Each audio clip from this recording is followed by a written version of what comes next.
माझ्या पक्षाने मला ज्या ज्यावेळी जे जे सांगितलं ते मी केलं.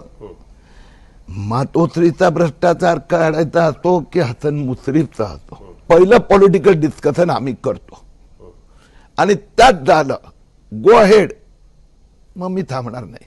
मला तर हेही आठवते, मी सांगितलं होतं ठाकरे नको, आपण त्याच्या शिवाय सगळे.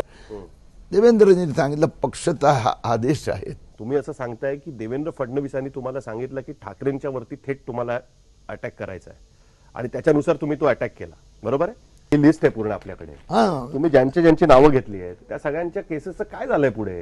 आता प्रताप सरनाईक, अशोक चव्हाण, नंतर अजित पवार, प्रफुल्ल पटेल यांच्या बाबतीत सीबीआयने तेच केलं. अर्थात नारायण राणेंच्या वरती तुम्ही आरोप लावले होते. तर म्हणजे तुमच्याकडनं आरोप करून घ्यायचे आणि मग त्यांना पक्षात घ्यायचं, हे पण डील पक्षाचं तुमच्याबरोबर झालं होतं असं म्हटलं तर चुकीचं ठरेल का? मग फारच गंभीर प्रश्न विचारतो. बरोबर आहे ना? यशवंत जाधवांच्या केसमध्ये यामिनी जाधवांच्या विरुद्ध इन्कम टॅक्सने इन्व्हेस्टिगेशन केलं होतं.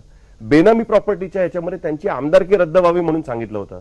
का नाही किरीट सोमय्या त्यांच्या कोर्टामध्ये जाऊन सांगतात की तो रजिस्ट्रार ऑफ कंपनीचा FIR मरीन ड्राईव्ह पोलीस स्टेशनला करून घ्या म्हणून. तुम्हाला हे सगळे घोटाळेबाज अजूनही वाटतात का? अजित पवार, प्रताप सरनाईक, अशोक चव्हाण, छगन भुजबळ, हसन मुश्रीफ, भावना गवळी, कृपाशंकर सिंग, बाबा सिद्दीकी, यशवंत जाधव आणि नवीन जिंदल तर सोडून देऊया आपण. हे महाराष्ट्रातले हे लोक तुम्हाला घोटाळेबाज वाटतात का? केलं ना कॉम्प्रोमाइज, कबूल करतोय. हे कॉम्प्रोमाइज आवडत नाही, बरं नाही वाटत, परंतु शेवटी हे सरकारला जर काढायचं असेल तर हे कॉम्प्रोमाइज करावं लागतं.